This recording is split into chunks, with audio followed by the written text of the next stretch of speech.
Hi everybody, I'm Roya and thank you so much for tuning in and going in this journey with me as I make a DIY bootstrap dress form with arms. As you can see, I have one already behind me. That's Victoria. She's been with me since 2014. She was the first bootstrap that I made and 2021, and she is still my perfect body double. I love her. I can't say enough things about her.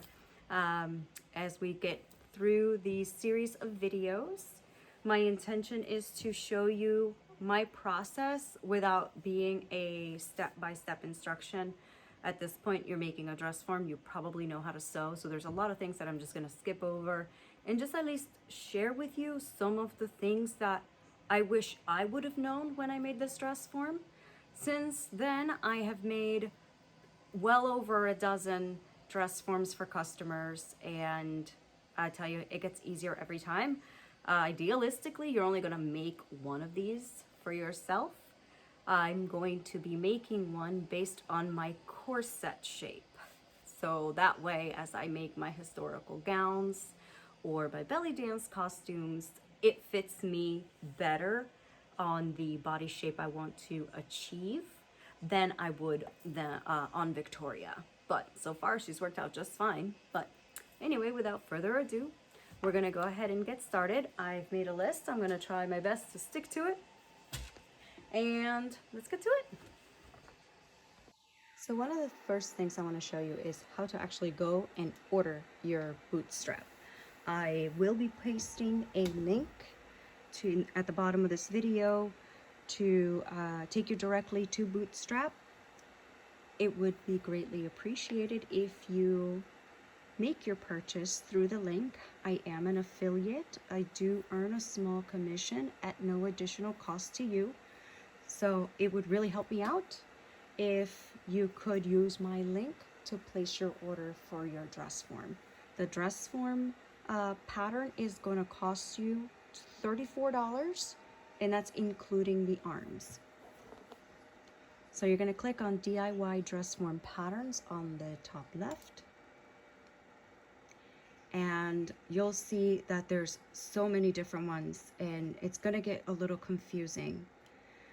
You do not want to buy the one that says DIY dress form sizes 2 to 14. That is not custom. This is the store brand size 2 through 14. What you want to do is purchase either the DIY dress form down here, the Missy fit, or the plus size. Now, when you click on it, so you want the ones at the bottom. So you'll see it's $24 for the torso, and then the $10 for the arms. When you click on it, you can click on the second picture here, and it'll show you the differences between Missy versus plus. Plus really means more curvy. Missy is usually sizes 2 to 12. They consider plus size 14 to 28. I don't think plus size is 14 to 28, but I was not the designer. Anyway, so yes, I got the plus size because I am a size 14 and up. So you want to go to the very bottom. Either the Missy, which is the purple one down here. I'm trying to do this slowly so I don't give everybody a headache moving too quickly. Or the DIY plus dress form right here. Now, the arms, there's only one set of arms, so you don't need to worry about that. Again, to reiterate, do not buy the ones that say DIY dress form 18 to 28 or the one that says 2 to 14. Those are standard ones. You are not going to take your measurements to make this your body double. So there you go. That's what happens. So when you click on the dress form and you're going to order it, it's going to ask you to enter a bunch of measurements. Now, when you go ahead, there it goes. They have two tabs, fit adjustments is more measurements. What is really cool is that you don't necessarily have to know how to take these measurements or what to do, because you can click on the little question mark and it'll show you a picture. This is all well and good, but it's not very helpful when you have somebody else measuring you. And I strongly recommend that you measure yourself twice. Not that you do it, that somebody does it for you. And have that person do it twice. What I have done is I created a Word document that I send to my customers, and I say, hey, here are all the measurements that I need, and here's how you take them. I have permission from Bootstrap to use these images in my form. So if you are interested, I can go ahead and send this to you. I don't think I can link it at the bottom of my YouTube, but if you just send me a message, I'll send it to you. I'll just, need your email address. But anyhow, it makes it really easy. So you go ahead, you print this out, and then you can give it to the person that is doing it for you and have them take your measurements and write them down at the very top. That way, when you are getting ready to sit at your computer and you are ordering your Bootstrap, you can go ahead and enter all the measurements in the correct spots. When you get the option, do select the seam allowance. It is very important, and you will be printing out the pattern. The system takes a little bit to generate the pattern based on your input. You will receive an email telling you, hey, your pattern is ready. Here's your pattern, and here are your instructions. So those are pretty good. When you get your pattern and you get your instructions, there will be PDF. These sewing instructions are actually fantastic. I really have to give them credit for that. Not only do they walk you through everything, but they also show you pictures. So both types of learners can go ahead and do it. They tell you what materials to use. I'm gonna go over that with you. And they tell you what materials you need, so you kind of have a shopping list. I will be going over some of those as well. So the first thing that I want to talk about is the type of fabric that you need for the outside. You can use any upholstery fabric, anything that's heavy, tight woven. I prefer to use the cotton duck canvas for all of the dress forms that I make. This here is an upholstery fabric. I loved it. I thought it was beautiful. How lovely. I can have a dress form and it can be decorative. Yes, in theory. The problem with it, as much as I love her, is that when I'm draping or when I am trying to see from a distance, do I like the colors? Do I like how it's fitting? I find that a pattern on my dress form is incredibly distracting, and it kind of takes away from everything else that I'm trying to do or trying to see. So by all means, get what you want and get what you like. I would advise that you get plain fabric. So with that being said, I also, that's how easy she comes off. I also purchased this coat rack from Home Depot. It is really nice and sturdy. It's 3 inches in diameter at its widest point. I just didn't put all the little hooks on there. And I chose this one. This one I think was about $50 or something. But I purchased a heavy duty coat because I wasn't sure how much strain I was gonna put on her. The last thing I wanted was for this thing to continuously tip over. It turns out to be great because it can really hold all of my heavy fabrics. The instructions are going to tell you to purchase something, I think they say like a 1 inch diameter pole, and that you can get the ones with the metal feet. I don't know, I wasn't comfortable with that. I preferred the sturdiness of the wood. It's pretty heavy, it's got 4 legs, and I find that it holds it perfectly.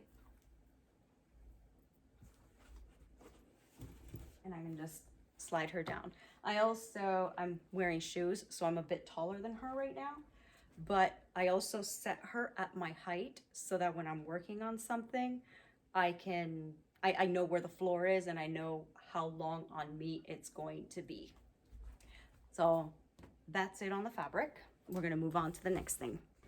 Once you get your pattern and you get your sewing instructions, you're gonna find your materials list, and they'll tell you how much of the main fabric you're gonna need. You are gonna need fusible woven interfacing.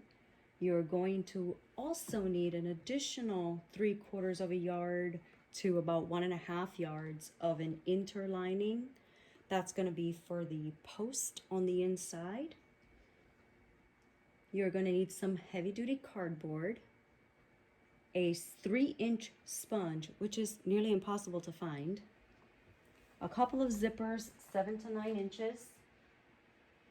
You're going to need some hot glue. You're going to need, if you're going to go by their directions, you're going to need a plastic pipe tubing, so basically PVC from Home Depot or Lowe's, and of course polyfiber. So a couple things that I want to say about the materials and some extra things that I feel are necessary. I got a car wash sponge, but it's only 2 inches. So they come in like a pack of 2. So you go ahead and you place your pattern piece, which will be for your neck, and you cut one out, and then I place it on the other one, and then I cut it in half. It doesn't have to be super pretty, because you can go ahead and take the jagged edge and put it to the other one, and boom, now you've got your 3 inches. So that's how I get around that. What this is your neck. So we're gonna go ahead and take a look at Victoria real quick. I'll just swing the camera around.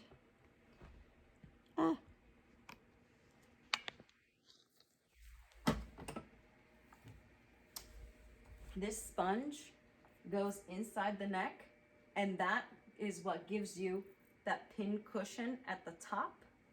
And it also stands between your neck top, your pin cushion, and the bottom of the pipe.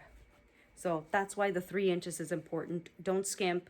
Go ahead and get get a couple of these and cut one in half to get your 3 inches. An additional thing that I like to have is a heat marking pen. It is going to be crucial. I also like to have a ruler on hand that has centimeters. We are used to working with what we call standard, and all their measurements here on the pattern are in centimeters. And that's going to be especially important when you are cutting out the pipe sleeve. I'm going to circle back to the pipe sleeve in just a moment because I want to show you what the pattern is going to look like. So here's my pattern for the arms.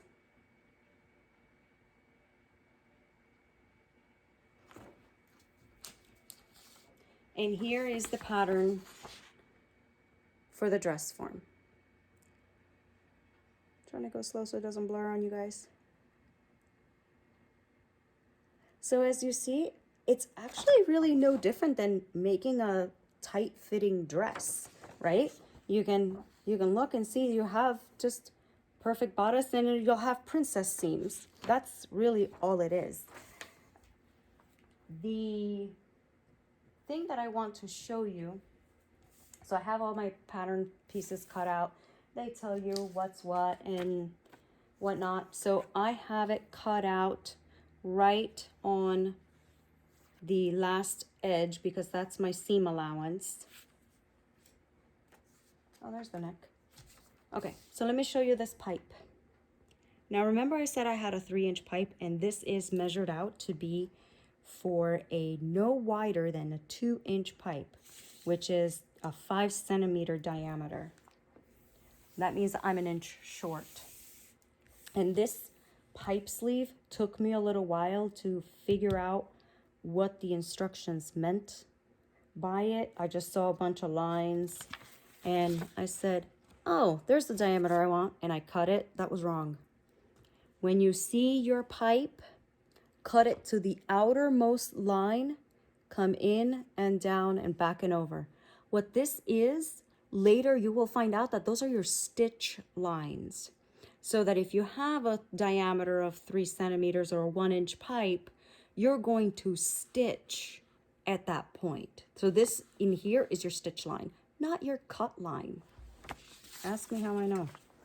That's it for today's video. Thank you so much for tuning in, and see you tomorrow. Bye.